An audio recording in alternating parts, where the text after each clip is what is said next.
সালাম আলাইকুম। বাংলাদেশে আওয়ামী লীগের শাসন আমলে যেই সকল মানুষগুলো সোশ্যাল মিডিয়া প্ল্যাটফর্মের মাধ্যমে ভালো কাজের মাধ্যমে কিন্তু আওয়ামী লীগ করতো, মানুষের হৃদয় জয় করেছিল, তাদের মধ্যে একজন হচ্ছে ব্যারিস্টার সুমন।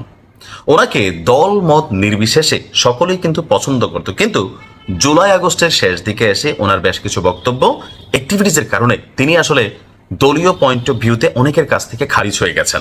কিন্তু আমার মনে হয় আওয়ামী লীগের আমলে যে যতগুলো এমপি সারা বাংলাদেশে ছিল, এর মধ্যে ব্যারিস্টার সুমন তিনি দলমত নির্বিশেষে সকলের কাছে গ্রহণযোগ্যতা ছিল। কারণ তিনি যখন কোথাও যাইতেন সেখানে আওয়ামী লীগের অনুসারী আসতো না, সবাই আসতো যে ব্যারিস্টার সুমনরা এক নজর দেখার জন্য।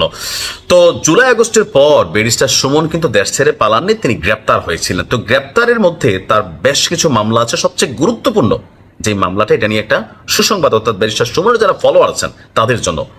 চুনারুঘাটের একটা হত্যা চেষ্টা মামলায় ব্যারিস্টার সুমনের আপনার কিন্তু সাজা হয়েছিল বা রায় হয়েছিল। সেই রায়ে এখন নতুন করে যে রায় আসছে, তিনি জামিন পেয়ে গেছেন। হবিগঞ্জের চুনারুঘাট থানার একটি হত্যা চেষ্টা মামলার হাইকোর্ট থেকে জামিন পেয়েছেন হবিগঞ্জ 4 আসনের সাবেক সংসদ সদস্য ব্যারিস্টার সুমন। তো বিচারপতি শেখ জাকির হোসেন এবং বিচারপতি মোহাম্মদ জাকির হোসেনের সমন্বয়ে গঠিত যে হাইকোর্ট আছে, সেখানে এই আদেশ দেওয়া হয়েছে। আদালতে ব্যারিস্টার সুমনের পক্ষে শুনানি করেছেন ব্যারিস্টার পূর্ণিমা জাহান। তো মামলাটা কি ছিল? 2024 সালের 16 জুলাই বৈষম্য বিরোধী ছাত্র আন্দোলন চলাকালে হবিগঞ্জের শায়েস্তাগঞ্জ নতুন ব্রিজ গোলচত্বর এলাকায় ঢাকা সিলেট মহাসড়কে ছাত্র এবং সাধারণ মানুষ জড়ো হয়ে বিক্ষোভ করছিল। অভিযোগ ছিল 4টার দিকে সে শিক্ষার্থী এবং সাধারণ মানুষের উপর হামলা চালানো হয়, গুলিবর্ষণ করে হত্যার চেষ্টা করা হয়।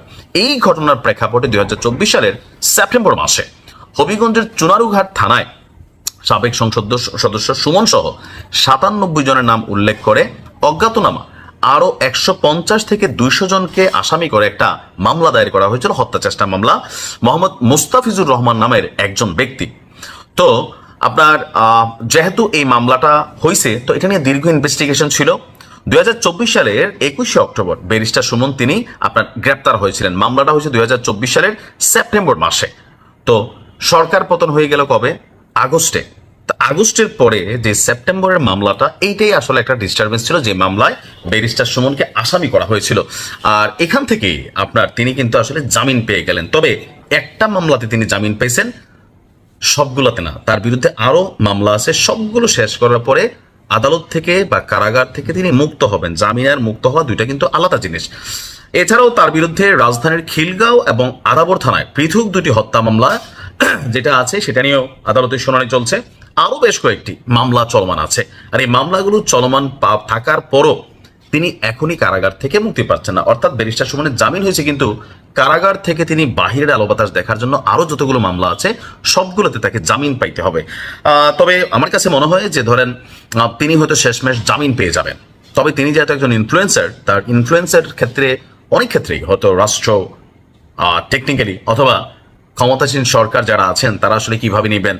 আবার বাংলাদেশে তো একটা প্রেক্ষাপট থাকেই, ধরেন যেই সরকার ক্ষমতায় থাকে সেই সরকারের ইশারাতে অনেক কিছু এই দেশে পজিটিভ নেগেটিভ আসলে ঘটে, অতীত ইতিহাস সাক্ষী। তবে আওয়ামী লীগের অনেক মানুষকে নিয়ে সমালোচনা করা যায় ব্যারিস্টার সুমনকে নিয়ে তার শেষ অ্যাক্টিভিটিসের জন্য। তবে জামাতে যারা আছেন তারা কিন্তু ব্যারিস্টার সুমনকে হজম করতে পারেন না। কেন?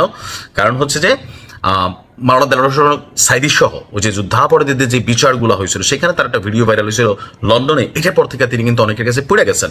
তারপরেও দেখেন, মানুষ তো ফেরেশতা না।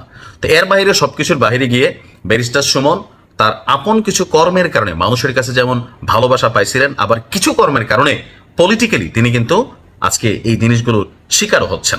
তো দেখা যাক ব্যারিস্টার সুমনের কারাগার থেকে মুক্তির জন্য যে দীর্ঘ প্রচেষ্টা, সেটা কবে নাগাদ শেষ হয়। ভালো থাকুন। আসসালামু আলাইকুম।